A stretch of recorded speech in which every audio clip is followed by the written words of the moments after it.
시대에 우리 아이들 어떻게 교육하고 있을까요? 네. 우리가 알고 있는 능숙함을 만들기 위한 공부를 하고 있죠. 자, 이 공부가 나쁘다는 게 아닙니다. 이건 그냥 기본이라는 거예요. 이걸 기본 베이스로요, 우리 아이에게 민첩성과 그리고 뭘 실어준다 했죠? 창의적인 요건들을 만들어 주셔야 된답니다. 안녕하세요. 강명주의 창의력 놀이터 채널을 운영하고 있는 싱크짐 원장 강명주입니다. 반갑습니다. 자, 오늘은요, 능숙함은 이제 필수. 얼마만큼 민첩하고 창의력을 갖춘 인재로 성장해야 될 것인가에 대해서 한번 이야기를 나눠보도록 할게요. 자, 오늘 내용은요, 제가 오늘 경제신문을 읽고 있다가 나왔던 내용들을 발췌해서, 이 내용은 우리 부모님들이 알고 계시면 참 좋을 것 같다 라는 생각에 이렇게 한번 찍게 되었어요. 자, 능숙함은요, 어떤 전문적인 일들을 잘 수행할 수 있는 능력들이라 생각해요. 자, 근데 AI가 매우 발달되면서 이런 부분들은 사실 누가 처리할 수 있죠? 이제 AI가 모두 처리할 수 있어요. 그래서 신규 채용을 요즘에 할 때도 경력 사원을 뽑지 신규 채용을 잘 하지 않아요. 왜냐면 그런 업무들은 다 AI로 대처해서 그 일을 맡겨서 마무리할 수 있기 때문에 이제 경력직만 뽑고 있어요. 또 한 가지, 아마존에서 지금 매우 많은 직원들을 퇴사시켰습니다. 그 이유는요, 모든 게 자동화 로봇 시스템으로 구축되고 있기 때문에 이런 문제점들이 굉장히 많이 일어나고 있어요. 어떤 문제겠어요? 일자리 감소에 대한 문제점이 생기고 있습니다. 자, 그래서 이제 본론으로 들어갈게요. 우리가 말하는 그 민첩함이 뭐냐면, 빠르게 세상이 바뀌고 있는 이 세상 속에서 우리 AI를 얼마만큼 잘 접목시켜서 내가 갖고 있는 재능을 극대화시킬 수 있고, 또 그것을 창의성과 융합하여 얼마나 혁신적인 것들을 만들어낼 수 있느냐를 말하고 있어요. 자, 여기서 말하는 그 민첩성이라는 거는 AI로 할 수 있는 게 굉장히 많잖아요. 뭐 영상 찍는 거, CG를 입히는 거, 휴머노이드가 직접 생각할 수 있는 거, 자율주행, 그 다음에 뭐가 있어요? 무기체제에서 스스로가 생각하고 추론하고, 무기체제에서 미사일이 날아왔을 때 요격할 수 있는 것들, 이 모든 것들이 다 AI의 산물이라 생각하시면 돼요. 자, 이런 시대에 우리 아이들 어떻게 교육하고 있을까요? 우리가 알고 있는 능숙함을 만들기 위한 공부를 하고 있죠. 자, 이 공부가 나쁘다는 게 아닙니다. 이건 그냥 기본이라는 거예요. 이걸 기본 베이스로요, 우리 아이에게 민첩성과 그리고 뭘 실어준다 했죠? 창의적인 요건들을 만들어 주셔야 된답니다. 자, 그래서 싱크짐에서는요, 사실은 지금과 같은 부합된 내용들을 교육하고 있어요. 아이들이 비판적인 거나 전략적인 거나 인지하고 협동, 상호, 작용, 그리고 소통을 통해서 할 수 있는 것들을 굉장히 다양하게 두루두루, 또 창의성에서 말해준 문제 해결 능력 CPS의 교육까지 같이 하고 있습니다. 자, 그럼 구체적으로 어떤 내용으로 교육을 하고 있는데요? 이렇게 물어보시는데, 예를 들어 아이들에게 사각백 같은 거를 2개를 줘요. 사각백의 크기는 실제로 한 이만할 것 같아요. 그리고 너희들 3명 친구가 이 백을 통해서 A 구간에서 B 구간인 강이라 생각할게. 이 강을 3명이 넘어야 돼. 그러면 아이들이 처음에는요, 백은 2개인데 우리 3명이 어떻게 넘어가요? 맞아요. 문제가 어디서부터 시작되는 거예요.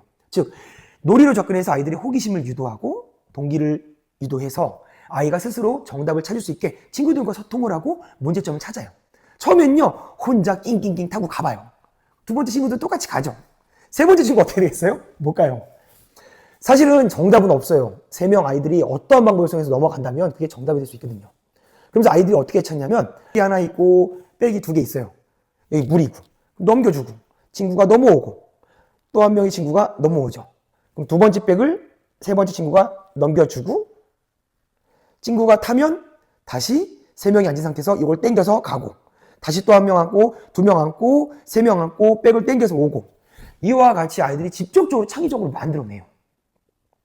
또한 어떤 부분들이 있냐면요, 아이들에게 풍선과 종이컵을 주고요, 이 손을 이용하지 않고, 즉 풍선만 주고 앞에 있는 컵들, 종이컵들을 손으로 잡을 수 없지만 뭔가를 해서 가지고 와야 돼요. 그럼 처음에 아이들이 이걸 풍선을 컵에다 묶으려고 그래요. 그럼 어떻게 됐어요? 땡! 손을 쓰면 안 된다고 그랬죠? 그럼 아이들이 생각하다가 갑자기 불기 시작해요, 풍선을. 불어서 불고 그걸 딱 공기 멈춘 상태에서 팽창시킨 상태에서 그대로 컵을 갖고 와요. 자, 어떻게 되겠어요? 아이들이 굉장히 자기 스스로 만족을 해요. 근데 이 과정 속에서 어떤 일이 있냐면요, 성공? 아니죠. 문제를 위해서 친구들과 소통을 하고 문제점을 찾고 해결하기 위해서 어떤 방법을 쓰겠죠. 근데 원활하게 안 되겠죠. 실패를 하고 다시 토론을 해서 보완을 하고 다시 도전을 통해서 아이들이 문제를 해결할 수 있는 방법들을 이렇게 실전에서 할 수 있는 방법들을 많이 해주셔야 돼요. 즉 이론으로만 알고 있는 게 아니라 실제 경험을 통해서 아이들이 실패를 해보고 성공을 하는 경험이 실질적으로 아이들이 그 결과를 만들어내는데 엄청난 도움이 됩니다. 자, 이번 세 번째로는요, 아이들에게 탁구공을 하나 줘요. 그리고 A부터 B 구간까지 탁구공을 누가 빨리 갖다 놓는 게임입니다. 자, 근데 이 탁구공을 움직일 수 있는 도구들이 있어요. 1번 부채, 2번 수건, 3번 막대기, 그리고 아이들한테 제시를 해줘요. 자, 여기 있는 도구들 하나만 이용해가지고 A부터 B까지 누가 제일 빠르게 공을 이동시키는지 한번 볼까? 그러면 각자가 생각해요. 나는 이 도구가 이런 방법으로 써서 이렇게 한번 해봐야 될 것 같아. 그러다 보면 어떻게 됐어요? 정말 자기가 생각했던 이론이 실기로 만들어지는 걸 볼 수 있겠죠. 물론 실패할 수도 있어요. 막대기로 하다 보면은 정확하게 조준을 해서 공을 쳐야 되는데 그게 원활하게 지어지지 않는다면 어떻게 되겠어요? 실제로 A부터 B까지 가는데 시간이 굉장히 오래 걸릴 수 있겠죠. 이러므로써 실패의 경험도 느끼면서 아이들이 데이터를 쌓는 거예요. 아, 이렇게 할 때는 이러한 도구들을 쓰는 게 더 효율적일 수도 있어. 즉 머리에도 기억이 굉장히 오래 남을 수밖에 없어요. 왜냐하면 이론으로 기억했던 게 아니라 실기로 했기 때문에 몸에 남는 겁니다. 자, 오늘은요, 능숙함 시대는 지났다. 민첩하고 창의적인 생각을 갖고 있는 아이들이 이 세상을 곧 지배할 거라는 것을 한번 이야기를 해봤어요. 저는 이 내용에 대해서 정말 공감합니다. 우리 부모님들께서도 아마 충분히 공감이 되실 텐데 이걸 어떻게 교육할지 모르셔서 아마 당황을 하셨을 것 같습니다. 자, 오늘 영상을 보시고요. 아이에게 이러한 방법을 한번 놀아주면 조금 더 창의력이 높아지고 아이들이 직접적으로 미래를 이끌 수 있는 큰 힘을 갖게 되지 않을까 생각이 되시면요. 오늘 잊지 마시고 바로 실행을 해보셨으면 좋겠습니다. 자, 영상을 보시고 좋으셨으면요. 구독과 좋아요, 알림 설정 잊지 마세요. 감사합니다.